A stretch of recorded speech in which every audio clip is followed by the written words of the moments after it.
بسم اللہ الرحمن الرحیم الحمد للہ رب العالمین والعاقبۃ للمتقین والصلاة والسلام علی رسول الکریم اما بعد۔ آج کا پہلا سوال ہے، مفتی صاحب جنت میں حوریں زیادہ خوبصورت ہوں گی یا دنیا کی عورتیں؟ انیسہ بیگم نینی تال۔ بڑا عجیب سوال کیا ہے۔ جنت کے اندر اللہ تبارک و تعالیٰ دنیا کی عورتوں کو زیادہ خوبصورت بنائے گا، کیونکہ دنیا کے اندر جو دنیا کی عورتیں ہوتی ہیں وہ نماز پڑھتی ہیں، روزہ رکھتی ہیں، قرآن شریف پڑھتی ہیں، حج کرتی ہیں، سارے نیک اعمال کرتی ہیں، تو اللہ تبارک و تعالیٰ ان کی دیندار ہونے کی وجہ سے ان کو خوبصورت بنائے گا۔ وہ تو نماز ان کے لیے نہیں ہے، اللہ تبارک و تعالیٰ ان کو نور سے پیدا کیا ہے، وہ جنت کی عورتیں ہیں، لیکن اللہ تبارک و تعالیٰ دنیا کی عورتوں کو بڑی خوبصورتی عطا فرمائے گا، وہ حوروں سے زیادہ جنت میں خوبصورت ہوں گی۔ دوسرا سوال ہے،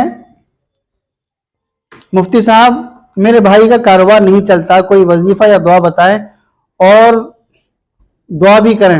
ایک خاتون اٹاوا جن کا کاروبار نہیں چلتا ہے، یا کاروبار بار بار ان کا فیل ہو جاتا ہے، یا کاروبار میں دل نہیں لگتا ہے، یا کوئی اور وجہ ہے کاروبار کے سلسلے میں، تو اس کے لیے میں ایک طریقہ، ایک عمل بتا دیتا ہوں۔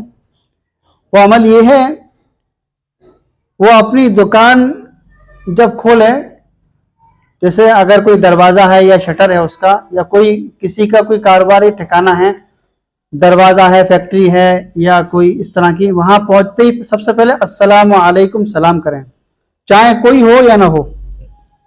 اس کے بعد درود شریف پڑھیں، اور اس کے بعد سورہ اخلاص یعنی قل هو اللہ احد اللہ الصمد لم یلد ولم یولد ولم یکن لہ کفوا احد، یہ سورۃ مبارکہ پڑھیں، اور اس کے یقین رکھیں اللہ تبارک و تعالی کی وحدانیت کا۔ انشاءاللہ ایسی ترقی ہوگی کہ آپ بھی حیران رہ جائیں گے۔ اس عمل کو کریں انشاءاللہ۔ تیسرا سوال ہے، بارات کا اسلام میں کیا تصور ہے؟ شریعت میں بارات کا کہیں کوئی ذکر ہے؟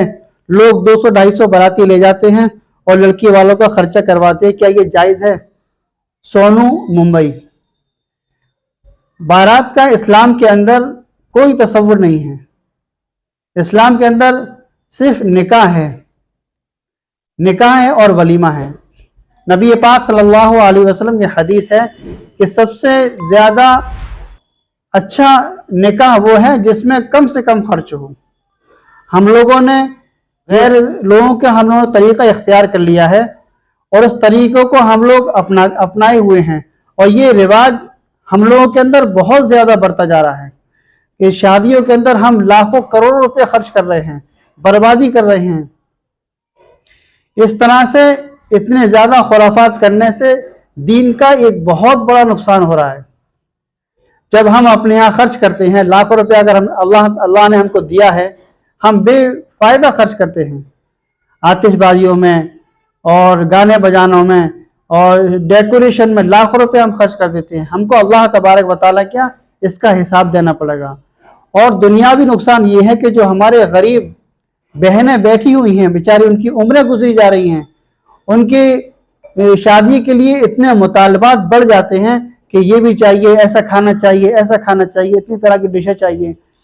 یہ سب اسلام کا نقصان ہے، مسلمان بچیوں کے لیے نقصان ہے بہت زیادہ۔ اس لیے بارات سے تو ہم کو بہت دور رہنا چاہیے۔ یہ اسلامی طریقہ نہیں ہے، یہ لڑکی والوں کے اوپر ایک طرح سے بہت بڑا بوجھ ہے بارات کا۔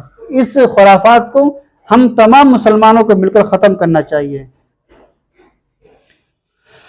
چوتھا سوال ہے، 4 رکعت نماز میں 2 رکعت پڑھنے کے بعد بھول کر درود شریف پڑھ لیتے ہیں اور سجدہ سہو نہیں کرتے تو نماز صحیح ہو جائے گی یا نہیں؟ محمد طاہر گونڈا۔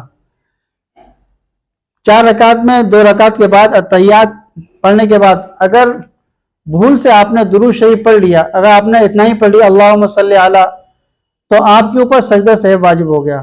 اگر آپ سجدہ سہو نہیں کریں گے تو آپ کی نماز صحیح نہیں ہوگی، آپ کو نماز دوبارہ پڑھنا پڑے گی۔ سجدہ سہو